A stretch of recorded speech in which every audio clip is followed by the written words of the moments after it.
and gentlemen, welcome to Real Talk with Saieed Ali. I'm your host, Saieed. We do want to thank you for joining us tonight, viewers. Remember, we are live on Synergy Network Monday to Friday from 7 to 8 p.m. with a rerun the next day. We're also on Facebook, on YouTube. It's Real Talk with Saieed Ali. Like and share Trinidad and Tobago as we go live.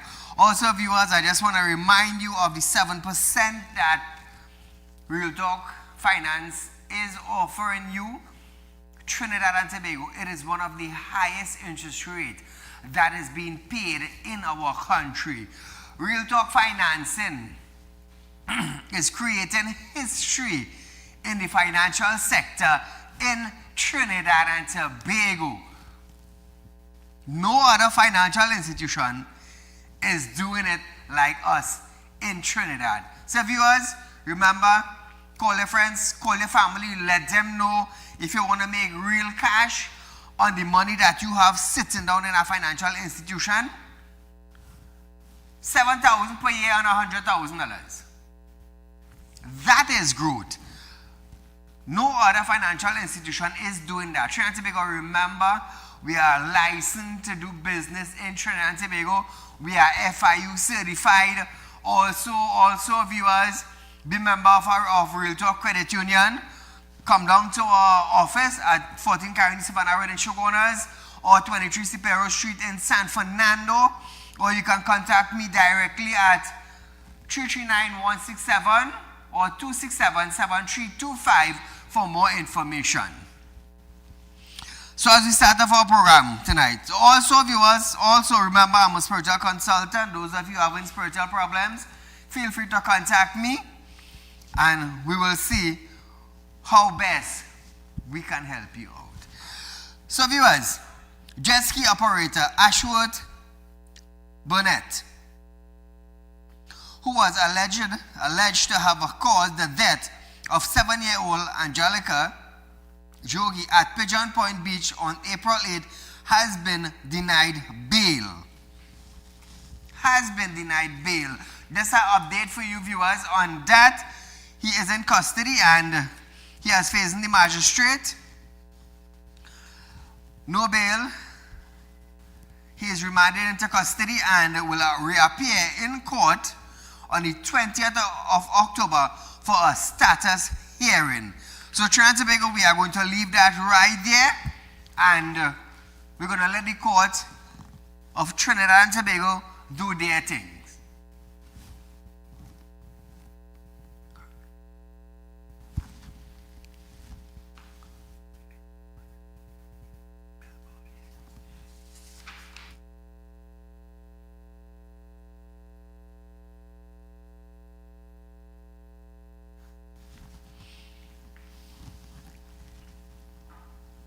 So viewers, I'll tell you this, you see, this Hadid matter, let me tell you something. We have to be very careful with this matter, you know.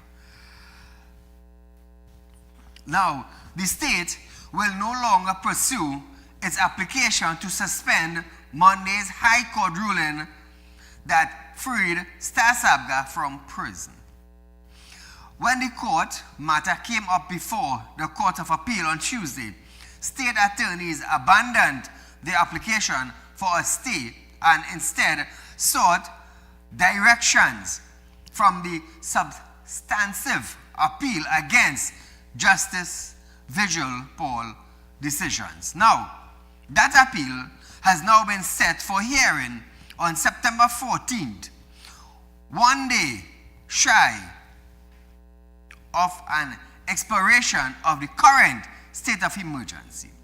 Sabga remains confined to her home in West Mooring under strict house condition imposed by the High Court after being released from prison late on Monday night.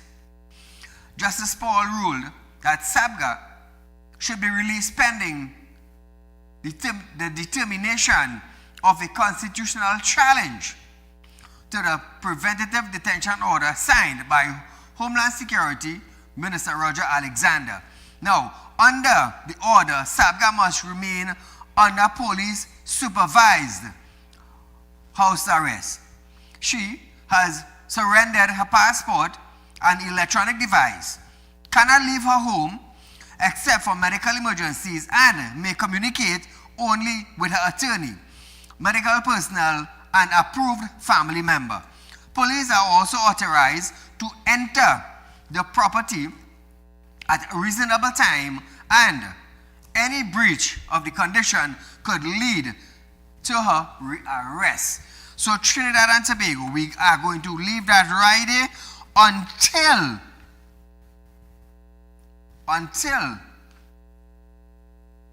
the 24th of September. On the 14th of September, my mistake. Charlie, we had to be careful in this country, you know. We really had to be careful. According to Gary Griffith, we have to be very careful. So moving along, viewers, Attorney Faris Al-Rawi, who is representing businessman Dominic Hadid and his wife, and her 69-year-old aunt, Star Sabga, have stated that the trio was not waging a war against the government and are only seeking to restore their reputation. Listen to this. Clients are interested in demonstrating their good names for the courts and for the people of this country. And very importantly, I'd like to underscore, nothing in this matter is to be viewed or to stand as a fight against the government. That is not what we're on about. Our clients have been brought into this process by the procedures that have been applied to them. They are required to defend themselves. They are defending themselves, and robustly. But we have taken a very deliberate view to manage this case within the halls of justice, meaning the courts of Trinidad and Tobago. Viewers, this after he provided an update on the ongoing legal proceedings over their detention for a perpetrated plot to assassinate key government officials, including Prime Minister Kamla Persad Bissessar. Al-Rawi also stated that his client had denied any plans to or for criminal activities. All our clients completely deny any form of criminal activity. They have never been before the courts of Trinidad and Tobago on anything that relates to criminal matters, let alone something as serious as this. They subjected themselves happily and willingly to police interviews. They presented themselves. Al-Rawi said Sabga was released from Golden Gulf Prison in Aruca around 11:30 p.m. on Monday night. Asked about Sabga's current condition after over a month in prison, Al-Rawi said she is in need of medical attention. However, she does not want to be viewed as somebody who is the exception of the rule and consider herself as a regular person in Trinidad and Tobago. Viewers, Al-Rawi has firmly denied imputations that he or other members of the trio's legal team were responsible for leaking a recording of an intercepted call between Sabga and Genevieve, which formed the base of the detention on preventative detention orders, the PDOs. Now, viewers, the recording was widely circulated on social media, leading to TTPS to launch a probe. He noted that Homeland Security Minister disclosed 13 short clips, totaling over 2 minutes. But after requesting the disclosure of the United recording, he still has not received them. Listen to this. Government is allowed the privilege of being the government. Our clients are not in a war with the government. Our clients want to deal with a good name. But to make it very clear, we have had no disclosure in this matter, and we've asked for that, and I'm sure that it will occupy the attention of the government in due course. So now viewers, Al-Rawi added that under the legislation, law enforcement officers can intercept communication without a warrant in the interest of national security or to prevent a crime from being committed. Listen to this. As you know, the Interception of Communications Act allows for the interception of communication lawfully in two paths. The first path is under Section 6.2, which says that the state can, for national security and other purposes, intercept communications but cannot use them in a court of law because it will not stand as evidence. The second route is where the state obtains a warrant from a judicial officer allowing for interception under Section 8 of the Interception of Communication Act, and that can be used in a court of law. There is a interesting development where the Commissioner of Police, I've seen, is now investigating what is viewed to be a leak. I've observed the statements of various persons as to that matter. We await the outcome of those deliberations because obviously they affect this matter. 13 short. So now viewers, however, a warrant is required if intercepted communication are to be used in criminal case.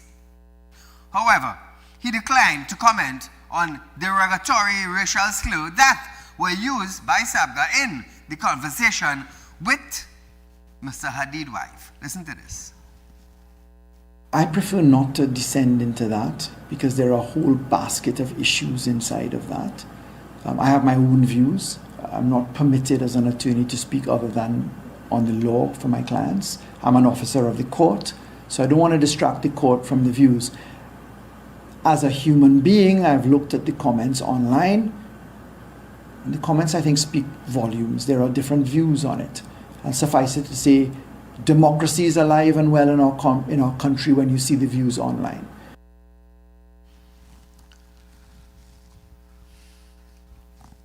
So viewers, Al-Rawi said that numerous alleged irregularities with the trio detention raised questions over PDOs currently in place for hundreds of citizens under the ongoing state of emergency.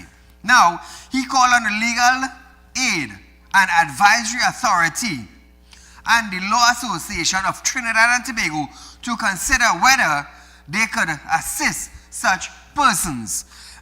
Now, viewers, there is a lawyer that came out and made a post. I can't remember his name, but he was asking the Law Association and lawyers in general in Trinidad and Tobago to stand up for those who are held under the PDOs.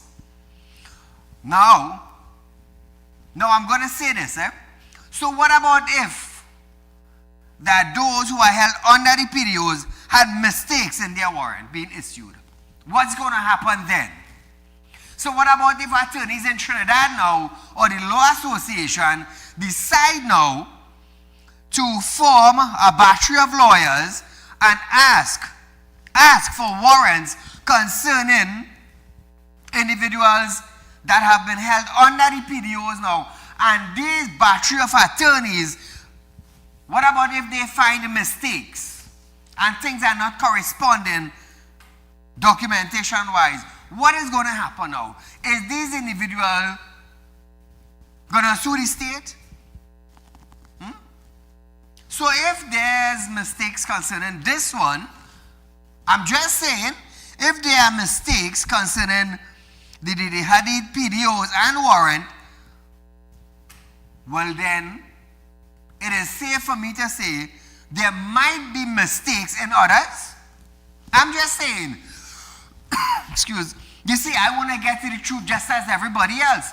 And I am asking in a public domain without using harsh words or derogatory words. I'm only seeking answers. Only answers. And the only way we can get these answers is if the Law Association in Trinidad and Tobago decides to put a battery of lawyers together, a team of lawyers together, to go through every PDO and every warrant that has been signed under the Minister of Homeland Security. And that is a cause for serious concerns in our justice system. So Trinidad and Tobago 2386716 is the phone number. I want to hear what you have to say concerning these matters. Viewers, we are going for a short commercial break. Stay locked on. There's more when we return.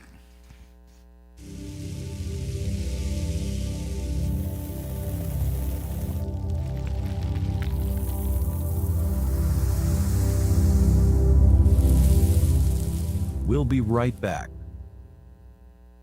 When life throws you a curveball and you need a clear path forward, trust Real Talk Wrecking Service to get you back on track. Whether you're stuck on the roadside or dealing with an unexpected breakdown, our 24/7 wrecking service is just one call away. Fast response, reliable towing, and a team that's got your back. At Real Talk Wrecking Service, we don't just tow, we rescue. Real Talk Wrecking Service, your lifeline on the road to recovery.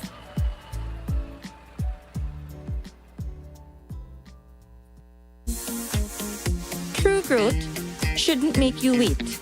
This month, Real Talk Financing is changing the timeline. Get up to 7% interest on a fixed deposit paid to you upfront. Real Talk Financing and Investment. Real results sooner. Call our Central or South branches today.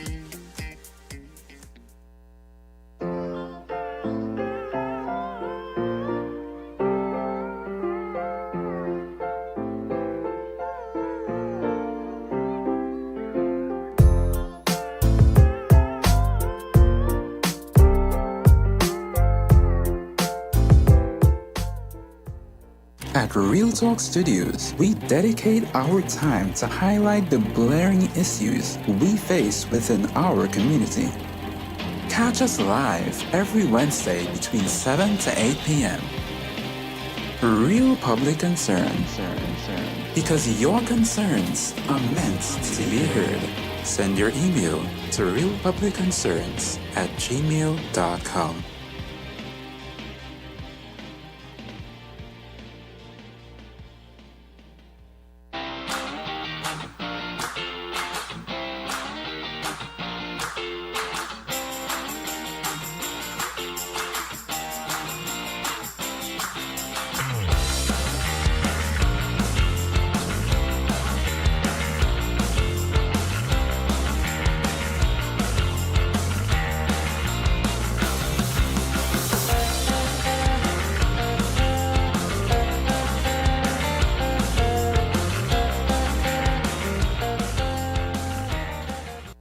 Connect with us on social media and don't miss the latest updates. Follow us on Instagram at RealTalk_Newsroom. Check us out on Facebook at Real Talk with Saieed Ali. Subscribe to us on YouTube at Real Talk Trinidad and TikTok at Real Talk with Saieed Ali.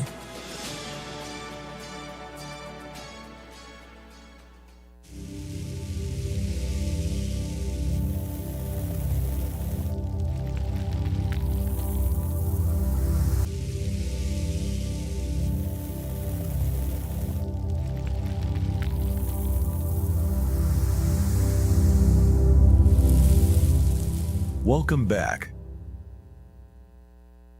So Trinidad and Tobago, welcome back to Real Talk. Prime Minister Kamala Persad-Bissessar have stated that she cannot comment on the specific of the ongoing investigation into the alleged plot to assassinate her and senior members of her government, but insisted the probe has widened significantly and now involves multiple foreign agencies. Her comments come after Homeland Security Minister Roger Alexander revoked the prevention detention order the PDOs issued against businessman Dominic Hadid and his wife. Now, leading to their release. Responding to questions, Prasad Bisesa declined to discuss operational details of the case, citing an ongoing investigations. Now, the PM said she has been told that the investigation has also grown in both scope and complicity. So Trinidad and Tobago, they are saying that it has gone international now. I believe it was earlier on today, Jeremy, the Attorney General for Trinidad and Tobago, came out and warned the media houses that misrepresentation could lead us to contempt in court. Even international news and all, he is warning that misinformation or misrepresenting the case could lead to media houses being contempt. So he might summons media houses to come to court in order probably to explain what are they trying to say or what they think is happening. You know how the system goes. But we just have to be careful. Media houses, local, regional, and international, the writers, the news anchors, the researchers, we just have to be careful on what we're putting out into the public domain. Otherwise, we could be summoned to court, according to the AG. Now, listen to this, Listen to this. Prime Minister Kamala Prasad Bisesa have stated that increased support from the United States has helped Trinidad and Tobago Protective Service contributed to a report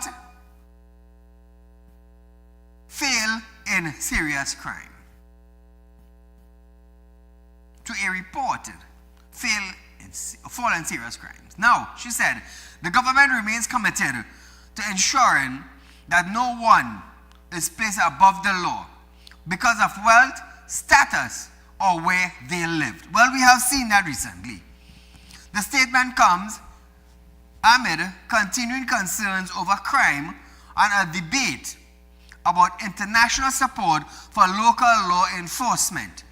In a social media post, the Prime Minister noted that serious crime has declined by 15% in 2026, following what she described as an increase in American support for local law enforcement.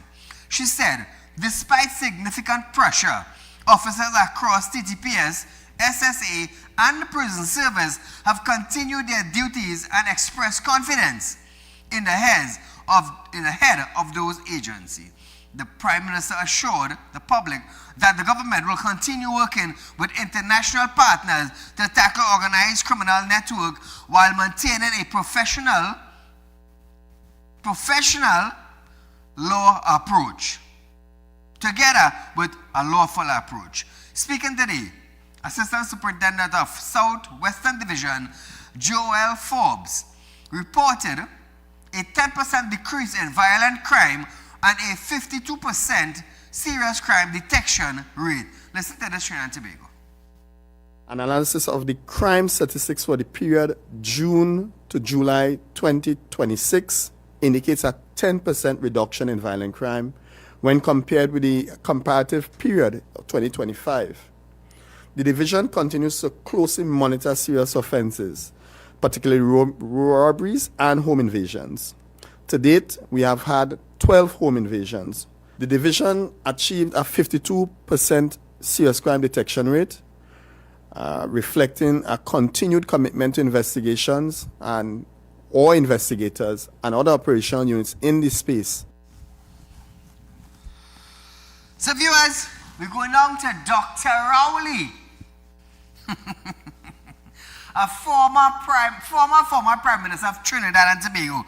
Now, Dr. Rowley, many may laugh tonight, many, and many who are going to understand this will be laughing tomorrow.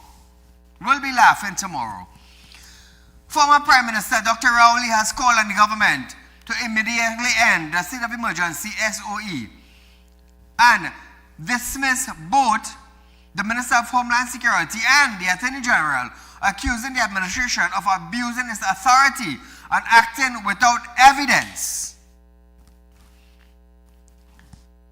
So listen to this. Dr. Keith Rowley did not fire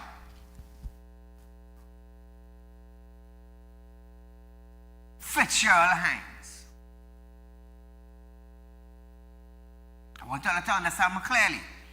Dr. Rowley did not fire a former Minister of Security under the PNM administration, Fitzgerald Hines, for using the terms or the words, "It is not my job to make you all feel safe." So I'm asking Dr. Rowley whose job it was when Fitzgerald Hines was the Minister of National Security for the PNM administration that governed Trinidad and Tobago for 9 years. For 9 years. Now, the former Prime Minister is asking Kamala Prasad-Bissesa and her administration to end the SOE now. When Dr. Keith Rowley had an SOE under his administration for 3 months, they went and extended for another 3 months also. Back then, people were also calling on him to end the SOE. But did he listen? No. He added another 3 months. Now, in a Facebook post, Rowley sharply criticized Prime Minister Kamala Prasad-Bissesa, accusing her government of being vindictive and incompetent. So, I want to ask Dr. Rowley. Marvin Gonzalez didn't fix the crime situation under the PNM administration. Fitzgerald Hines didn't fix the crime situation under the PNM administration. Fitzgerald Hines bluntly told us that it is not his job. It is not his job. So, was that being incompetent of fixing the crime situation under the PNM administration? There's a saying that goes like this, and I'm not saying Dr. Rowley is one, but you know, long ago, the older folks used to say,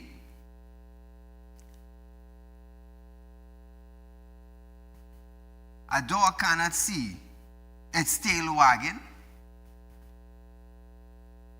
Somebody else have to see it." So Trinidad and Tobago saw that Fitzgerald Hines, also Marvin Gonzalez, could not fix crime situation in Trinidad and Tobago. Now, some of them are on the opposite side, some has retired, but now they are looking at Kamala Prasad-Bissesa administration and saying that they are incompetent when they, Fitzgerald Hines, Marvin Gonzalez, and Dr. Keith Rowley were in the Security Administration. Security Council, head chairman Dr. Keith Rowley. He didn't see it fit to correct Fitzgerald Hines, but want to correct Kamala Prasad-Bissesa administration. It's easy, you know. Rowley claimed that the government has failed to justify action taken under the SOE, particularly following what he described as an embarrassing collapse before the Privy Council. I want Dr. Rowley to understand that when Clongenbert hired a team of lawyers in the Jayawanti Ramdas matter, one of the lawyers, the attorney at the Privy Council, asked why it is Clongenbert is not being investigated. I remember that, Trinidad and Tobago? But Dr. Rowley want to talk about a matter collapse before the Privy Council. Now, he accused the administration of hiding under the SOE in order to abuse the machinery of the state as they try to settle personal and political scores against citizens. political scores and personal scores. But I want Dr. Rowley to also understand when we had the COVID-19 a few years back, remember when citizens ran out of money who were outside Trinidad and Tobago, and they were not allowing them to come into Trinidad and Tobago, but there were individuals who were flying private jets in and out of Trinidad. That was okay. You see, Trinidad and Tobago, when you're in power and you're coming to act, and when you come out of power now, people just have to remind you what you did while you were in power. So I am just reminding Dr. Rowley what happened under his administration, since he cannot remember. Now, questioning recent comments by the PM about awaiting development in foreign jurisdiction, Rowley said, the government has spent a month making allegations but had failed to lay criminal charges. I remember the time Dr. Rowley come out and said in an interview that his name is on the Interpol list. You all remember that? This is just to jog your memory. Rowley argued that if the government poses evidence of criminal wrongdoing, it should pursue legal action decisively within the law rather than relying on unspecified foreign authority.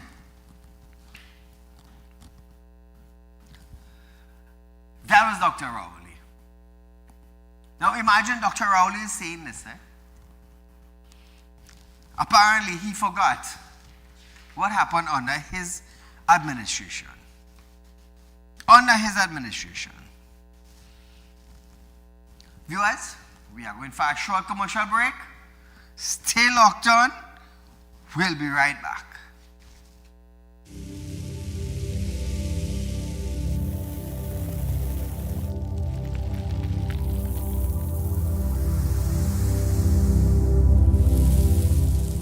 We'll be right back.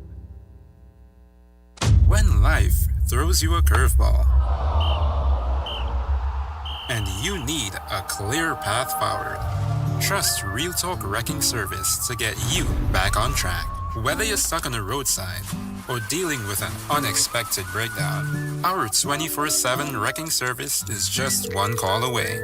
Fast response, reliable towing, and a team that's got your back. At Real Talk Wrecking Service, we don't just tow, we rescue. Real Talk Wrecking Service, your lifeline on the road to recovery.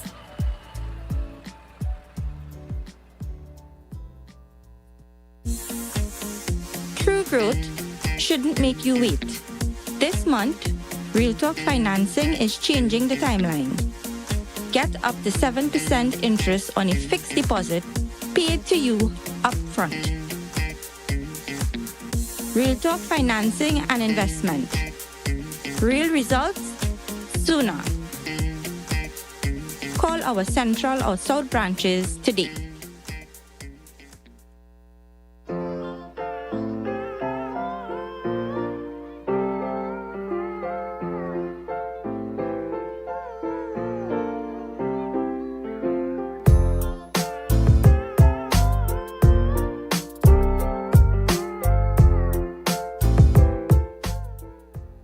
At Real Talk Studios, we dedicate our time to highlight the glaring issues we face within our community.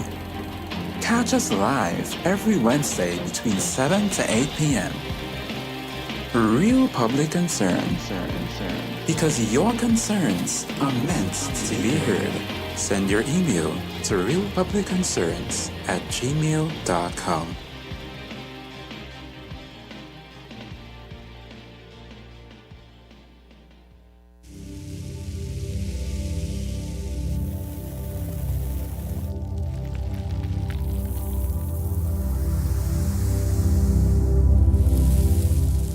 Welcome back.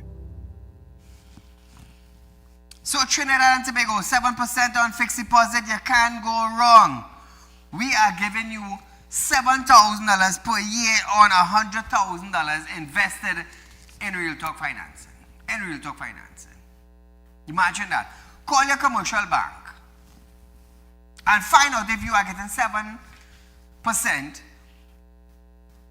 or 7,000 per year on $100,000 that you have on a fixed deposit in your commercial bank. Trinidad and Tobago, they can't beat us, you know.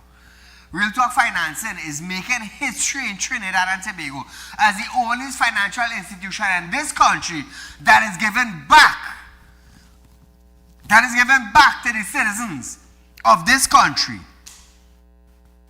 We want to make sure that you reap the benefit of your hard-earned cash.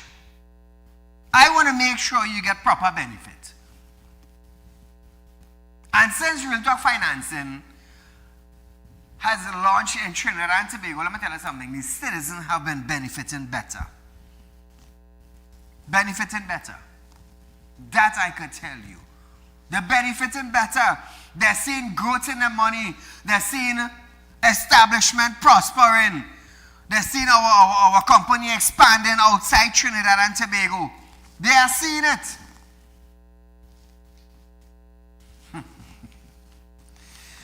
And I will leave that right there until I get my license or my permit to operate in Panama, hopefully soon. That is the only thing we at Real Talk Financing are waiting on now to start operation. Other than that, everything else are in place in Panama City. Imagine, Real Talk Financing will be paying your bills in US currency just now. You can't get it in Trinidad? We will get it for you. We will get the US that you need. Trust what I'm saying. So as we go back to our news tonight, recent police activity in Tobago has shown that the island is not immune to the surge of human trafficking and sexual exploitation. As part of the commemoration of the United Nations World Day Against Trafficking in Person, the Ministry of Homeland Security conducted an awareness campaign in Tobago, starting with the unveiling of a billboard along the Claude Noel Highway in the vicinity of Chevan Road. According to Deputy Director of the Counter-Trafficking Unit in the Ministry of Homeland Security, Dane Marshall, the arrest of 3 persons over the weekend in connection with human trafficking shows that more awareness is needed in Tobago. She revealed that between 2% and 3% of residents are being sexually exploited on the island. So, by saying this, I need to hear from the people of Tobago. Is this correct? Is this correct? It goes like this. Dane Marshall revealed that between 2 and 3% of residents are being sexually exploited on the island of Tobago. Mrs. Marshall also noted that instances of human trafficking increase in Tobago during peak tourism periods. Listen to this. But then we are recognizing that girls who started exploitation in Trinidad are being brought to Tobago. When there is heavy activity in Tobago, there's heavy movement of women in Tobago. That's what we see. So we are coming up to a Great Fete weekend. So we are saying that we want our hoteliers to notice the particular environment, notice the particular trends, so that they'll be able to give us a call on our hotline, 800-4CTU. So viewers, the unit is also targeting youth camp since it has noted a trend of young people being lured into such activities via social media. Then, Counter-trafficking unit is not going to encourage that type of behavior. And we will come to Tobago, we will go to any parts of Trinidad, and we will find you, and we will deal with you.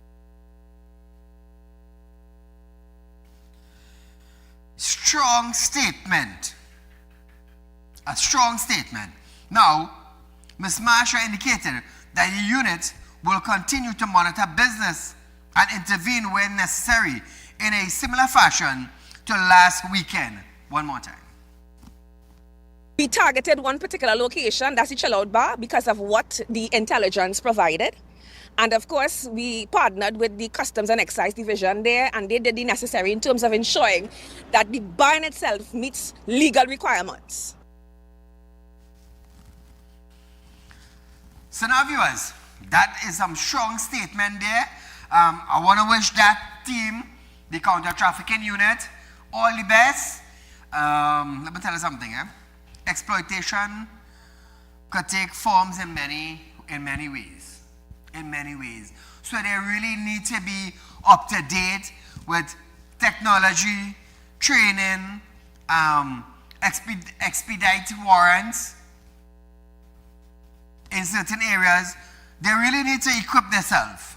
They really need to do that, especially if they want to have Tobago safe as a tourism destination. They need to come together with the TTPS, the officers on the streets, the citizens in the community, people in the background. They really need to put their act together and make it a top priority if they want to fix Tobago and keep that type of act, I should say, out of a tourism destination country. So as we move on tonight, President of the Public Service Association, PSA, Felicia Thomas, have stated that the union is still awaiting to meet with the Chief Personnel Officer, that is the CPU, to discuss its counter-proposal on the settlement of public officer salary negotiation arrears. She described the prolonged delay as unprecedented and claimed it represents the first unsettled settlement in history. Thomas said the PSA had formally written to the CPO requesting a meeting. According to Thomas, the CPO responded that he was not yet available. Thomas noted that almost 2 months have passed since the PSA submitted its counter-proposal and 8 months have lapsed since the memorandum of agreement signed. She added that they continue to delay was unlikely and any previous wage settlement comment on a Facebook post were restricted. Now, this marks another chapter in the prolonged negotiation over how public servants will receive arrears arising from the wage agreement signed between the government and the PSC. So I believe a lot of them, under the former administration, the pay them got 4% over a number of years. And when the UNC administration came into power, they were promised that the PSA is going to receive 10%. They had a lot of negotiations, a lot of back and forth meeting, a lot of protesting in 2025, and now they are stalled. They are stalled 8 months down the road. So I'm asking myself, has money been allocated for the 10% wage settlement agreement? This is what I'm asking myself now. So can the Minister of Finance, David Jonathanku, release some sort of information via the ministry website or do a press conference to alert the PSA members that they have allocated the money, or they are in process of allocating the money, or agreements has not finalized with 10%, and who will be getting, who would not be getting, which is the first party that is going to receive the 10%. You know, The PSA needs some sort of agreement, some sort of settling, some sort of measures. Because I understand, under the PNM administration, they had to wait. Because Dr. Keith Rowley said, we know of the government, which means nothing for all you. And at one point in time, Clongenberg now, being the Minister of Finance under the PNM administration that governed Trinidad and Tobago for 9 years, at one point in time, he gave them 0 by 0 by 0. So I want David Jonathan to come out and tell the PSA or to come out and tell the citizens of Trinidad and Tobago what is actually taking place. Now, by saying this, I want you all to understand.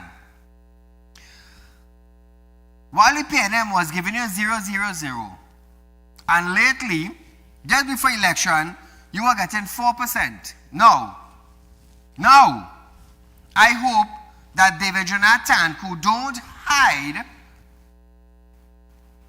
and prolong into coming into the public domain and letting the people of Trinidad and Tobago know what is taking place.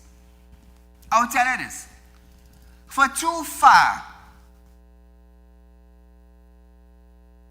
9 years are back. That is a long time to wait. And now to have a new administration and to have a Minister of Finance not coming out now and alerting the PSA, alerting the citizens of Trinidad and Tobago of what is taking place, the people of Trinidad and Tobago, the Public Service Association, the workers, the union members, they are going to feel that David Jonathan is doing the very same thing as Clongenberg. Hide, duck, run, afraid to come out in the media, afraid to do publishing. And I would really like to see the Minister of Finance coming out and saying something. Let us shift from that what we were saying in Trinidad, afraid to come on the media platform.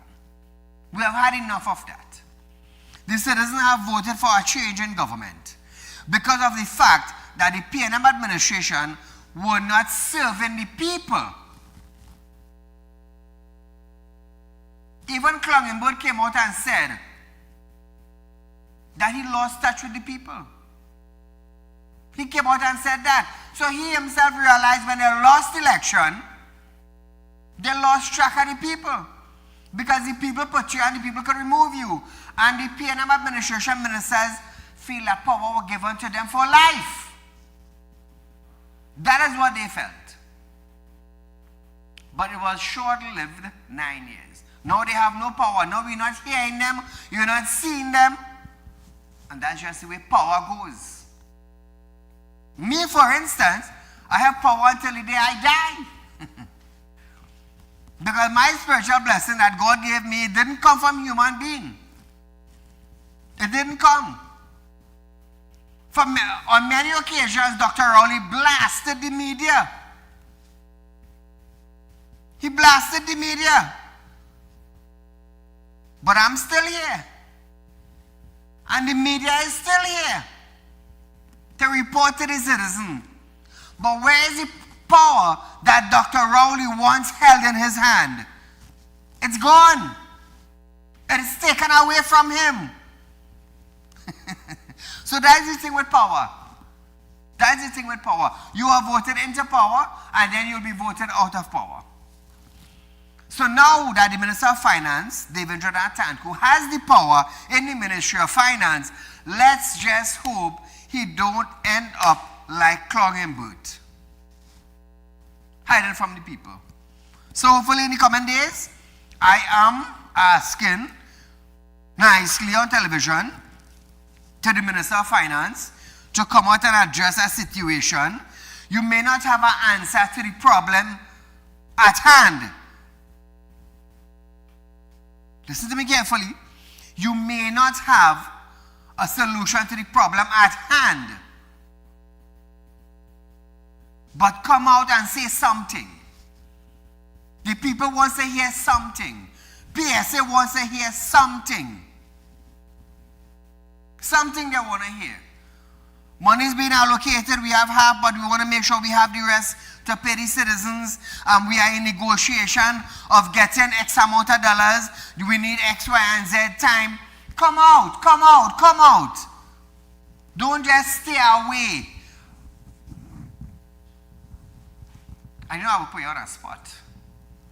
That's the thing.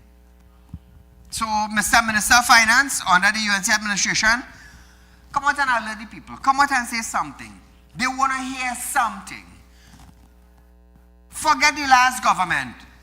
They done gone already. You can't depend on them. They have lost their power. They have lost their authority. They cannot command or demand anything anymore. They can't. So we're flipping that page, and we want to hear now from this administration what is taking place. So I hope this message goes to Mr. Tanko, and he could actually come out and tell the people something in Trinidad and Tobago. Viewers, we have a few minutes left on our program tonight. I just want to add in this. Artificial intelligence is accelerating the growth of micro, small, and medium, also large enterprise. And one local-based AI company is helping these businesses expand rapidly with the help of AI agents. With its agentic framework, CEO and co-founder of the newly launched Intelco AI Agency Limited, Gregory Fernandez, says the company aims to assist organizations to close the existing gap and improve customer service through the implementation of AI agents. Listen to this. These AI agents, they can assist organizations from top to bottom. All knowledge workers can have AI agents work with them to help them do their work more efficiently. He shared how the technology will impact customer service. Let's hear about this. Most organizations, they shut off at 4, and you can't really get any service beyond that. And then during the day, sometimes the lines are tied up, you can't get through, and all of that. AI could help close some of those gaps to increase customer service without having you to remove any employees from within the organization. So viewers, according to the tech and the software developer, this will reduce cost of company entering new territories while generating foreign exchange. Intelco AI Agency Limited is expanding its offering throughout the Caribbean, Latin America, and Africa. The company's software suite will be launched locally on August 26th. Trinidad and Tobago, we're going to keep abreast of this and give you some more information when it comes to hand. Now, I'll tell you something, viewers. In the day and age, this day and age, everything is going AI. Kids nowadays, as they're born, it's like they have a computer chip in their head. So even my company, we have advanced into the AI industry because of the fact that we are in the financial industry. We also have grown into the AI, getting accustomed, understanding the framework, understanding the do's, the don'ts, understanding software, understand firewall, understand security. I am being, how to say, I am putting myself in the center of it. In the center. I want to know more about it, and I am also encouraging a lot of business individuals in Trinidad and Tobago to learn about it. You don't have to go into it now because it is very costly. It's very costly. You don't have to go into it now, but educate yourself about it. So in a couple months from now, in a couple years from now, Well, you could decide to say, you know what, I'm going to invest in this AI department and grow your company. Artificial intelligence is taking over the world. Information, data, it is rapidly increasing all over the world. So with the UNT administration now, having a minister in AI, artificial intelligence, it is educational. It will cost, but in the long run, it's going to be better for you, the citizen.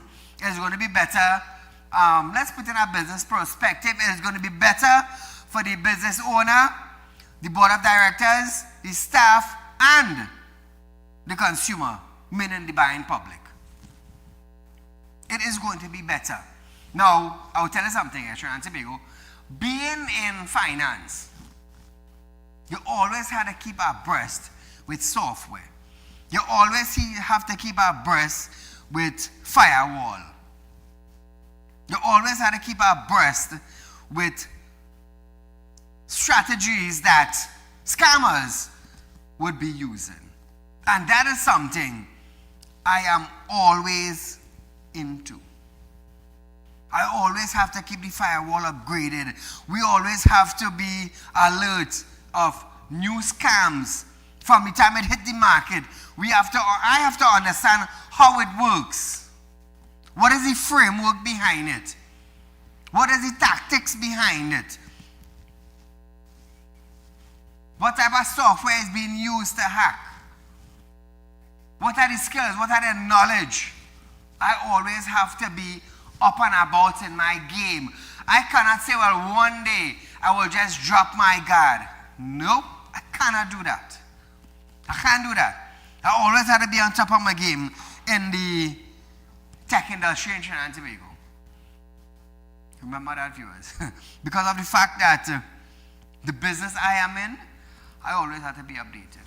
New software, new technology, training programs.